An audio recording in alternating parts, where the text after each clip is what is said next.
Good afternoon, everyone. Welcome back to Education Buff. Now, before we begin with the lessons we have for you today, I'm going to be reading you a verse which is taken from Psalms chapter 1, verses 1 to 3. And it states that great blessings belong to those who don't listen to evil advice, who don't live like sinners, and who doesn't join those who make fun of God. Instead, they love the Lord's teachings and think about them day and night. So they grow strong like a tree planted by a stream that produces fruit when it should and has leaves that never fall. Everything they do is successful. The word of the Lord. Amen. Next, I'm going to be reading you an uplifting poem that will help you to motivate you into making sure that you are on the Lord's side. Everyone has a purpose, so don't be afraid. For God is here, so you will be saved. For God's word that we obey. The Lord is the one we will never betray. For it is right that we praise him every day. Now, moving on with our first lesson, which is about musical notes, which is a review on the types of musical notes. Musical notes are the symbols used in music in order to play music and sing. And the types of musical notes are double notes, whole notes, half notes, quarter notes, eighth notes, and 16 notes. Now, our next lesson is about what does it mean to be a digital citizen? That's the question. What does it mean to be a digital citizen? When you're a digital citizen, there are these are the few steps you need into becoming need to become a digital citizen, such as protect privacy, meaning keep personal information and passwords private. Next, respect others, meaning to be kind and considerate.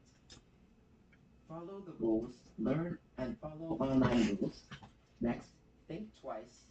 Next, stay safe. Now and last, make sure to tell an adult if something or someone online scares you.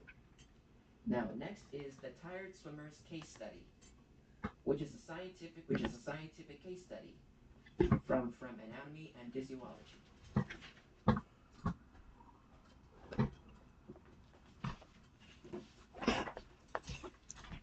As it starts, part one. Part one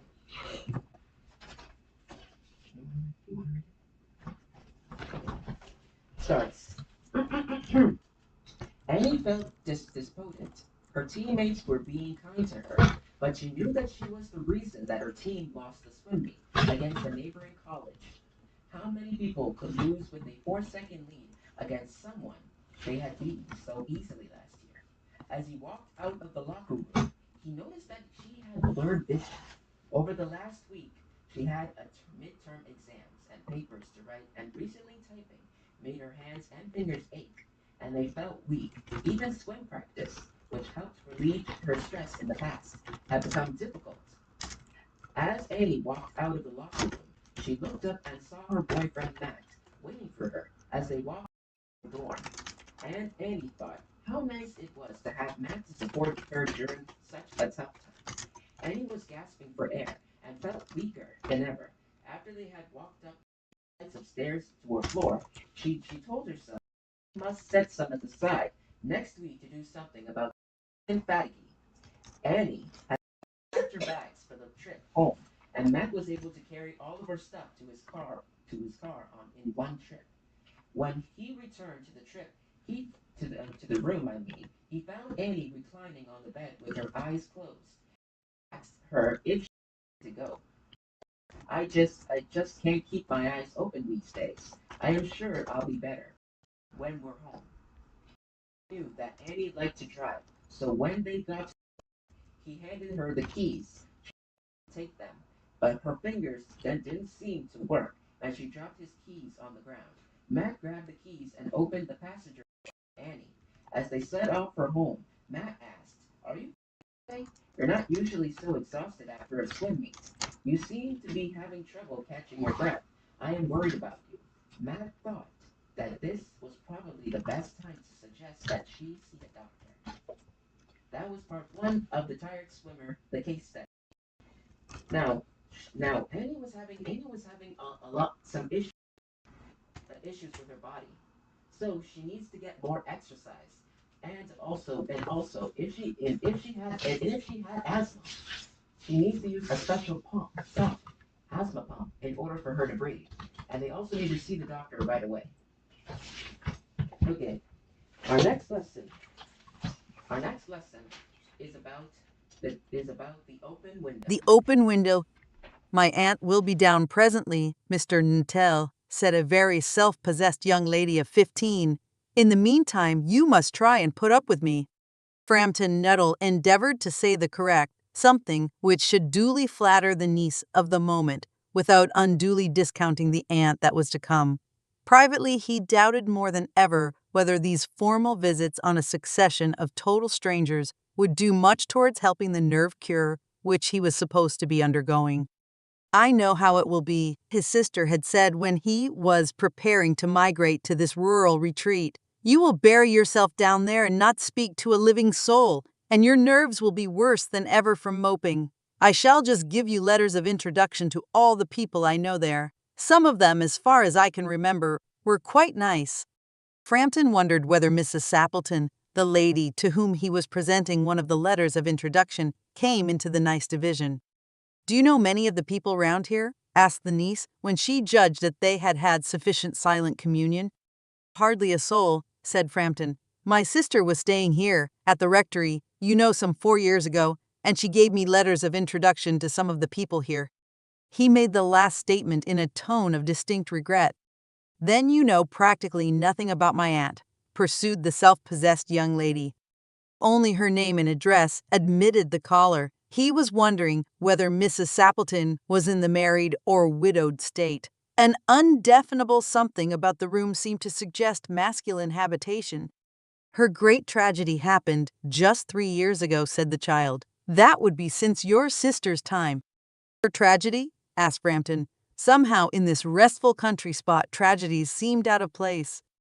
You may wonder why we keep that window wide open on an October afternoon, said the niece, indicating a large French window that opened onto a lawn. It is quite warm for the time of the year, said Frampton. But has that window got anything to do with the tragedy? Out through that window 3 years ago to a day, her husband and her 2 young brothers went off for their day's shooting. They never came back. In crossing the moor to their favorite snipe shooting ground, they were all 3 engulfed in a treacherous piece of bog. It had been that dreadful wet summer, and places that were safe in other years gave way suddenly without warning. Their bodies were never recovered. That was the dreadful part of it. Here the child's voice lost its self-possessed note and became falteringly human. Poor aunt always thinks that they will come back someday. They and the little brown spaniel that was lost with them, and walk in at that window just as they used to do. That is why the window is kept open every evening till it is quite dusk. Poor dear aunt, she has often told me how they went out, her husband with his white waterproof coat, his arm, and Ronnie, her youngest brother, singing Bertie, Why Do You Bound? As he always did to tease her, because she said it got on her nerves. Do you know, sometimes on still, quiet evenings like this, I almost get a creepy feeling that they will all walk in through that window. She broke off with a little shudder. It was a relief to Frampton when the aunt bustled into the room with a whirl of apologies for being late in making her appearance. I hope Vera has been amusing you, she said. She has been very interesting, said Frampton. I hope you don't mind the open window, said Mrs. Sappleton briskly. My husband and brothers will be home directly from shooting, and they always come in this way. They've been out for snipe in the marshes today, so they'll make a fine mess over my poor carpets. So like you menfolk, isn't it? She rattled on cheerfully about the shooting and the scarcity of birds, and the prospects for duck in the winter. To Frampton, it was all purely horrible. He made a desperate but only partially successful effort to turn the talk onto a less ghastly topic. He was conscious that his hostess was giving him only a fragment of her attention, and her eyes were constantly straying past him to the open window and the lawn beyond. It was certainly an unfortunate coincidence that he should have paid his visit on this tragic anniversary. The doctors agree in ordering me complete rest, an absence of mental excitement, and avoidance of anything in the nature of violent physical exercise, announced Frampton, who labored under the tolerably widespread delusion that total strangers and chance acquaintances are hungry for the least detail of one's ailments and infirmities, their cause and cure. On the matter of diet, they are not so much in agreement, he continued. No, said Mrs. Sappleton, in a voice which only replaced a yawn at the last moment. Then she suddenly brightened into alert attention, but not to what Frampton was saying. Here they are at last, she cried, just in time for tea, and don't they look as if they were muddy up to the eyes? Frampton shivered slightly and turned towards the niece with a look intended to convey sympathetic comprehension. The child was staring out through the open window with a dazed horror in her eyes. In a chill shock of nameless fear, Frampton swung round in his seat and looked in the same direction.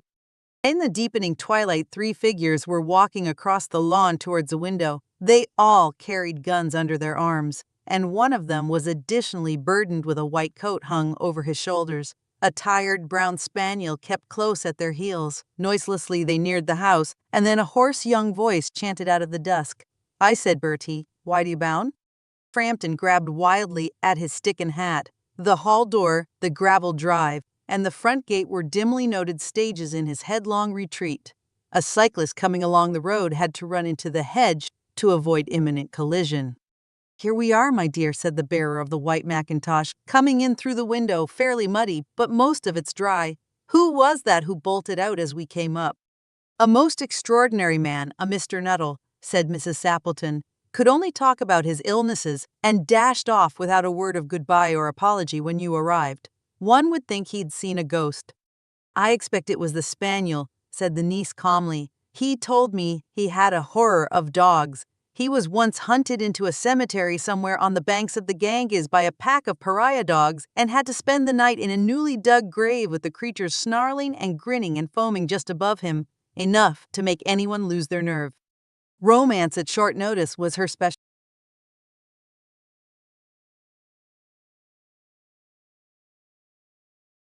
Our next lesson is based on meditation, which will give you an observation.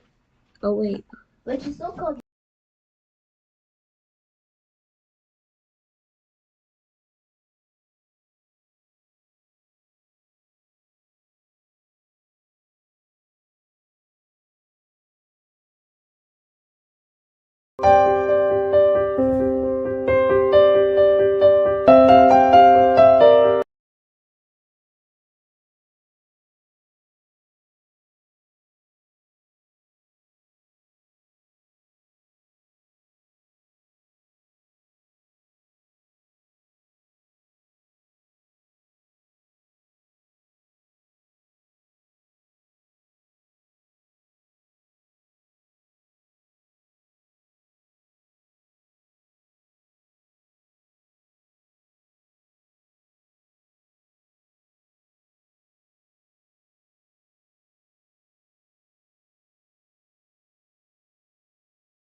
Okay.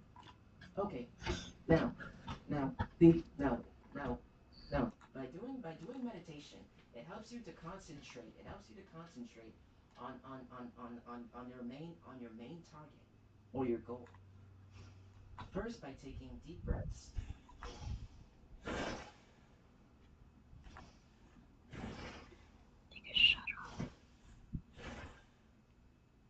We're only going to be meditating for about 10 minutes. By breathing in and breathing out, you'll feel very relaxed at the given time. Think of at that time where you're going through a wonderful garden and the trees swaying in the wind. Where at your best, you are breathing breathing in a very wonderful air scent.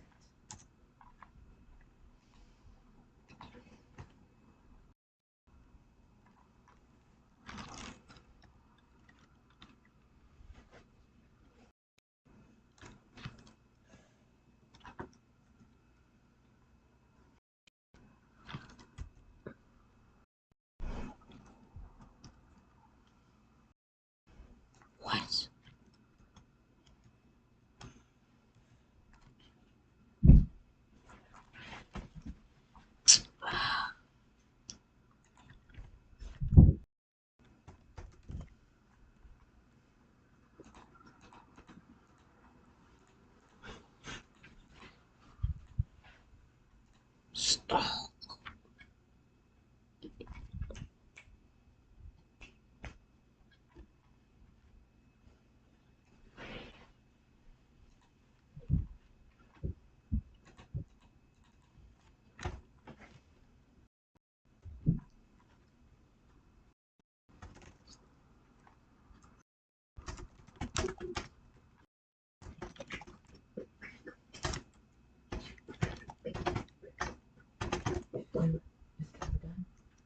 Almost.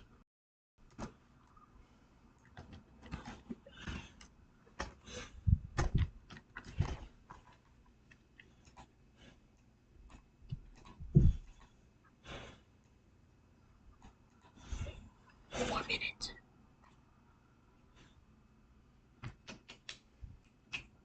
4 minutes.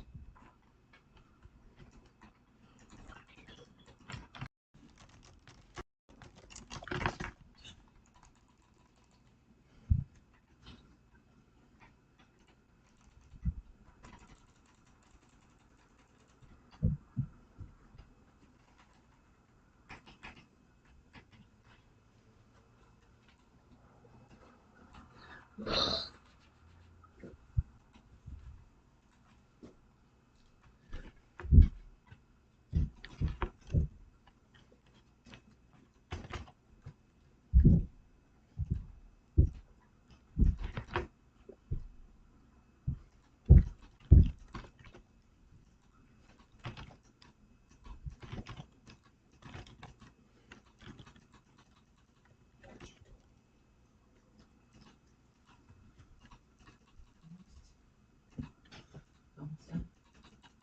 Yeah, what? How many more minutes?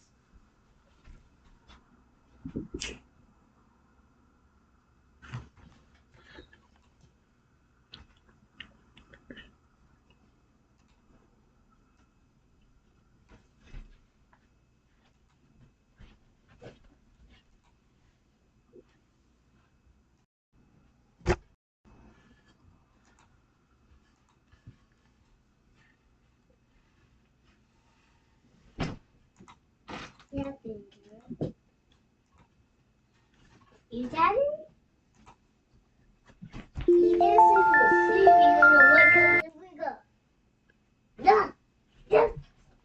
I had to cut off the recording. How many more minutes? No, he cut off the recording. Put him out. I didn't stop the recording though. We're still streaming, right?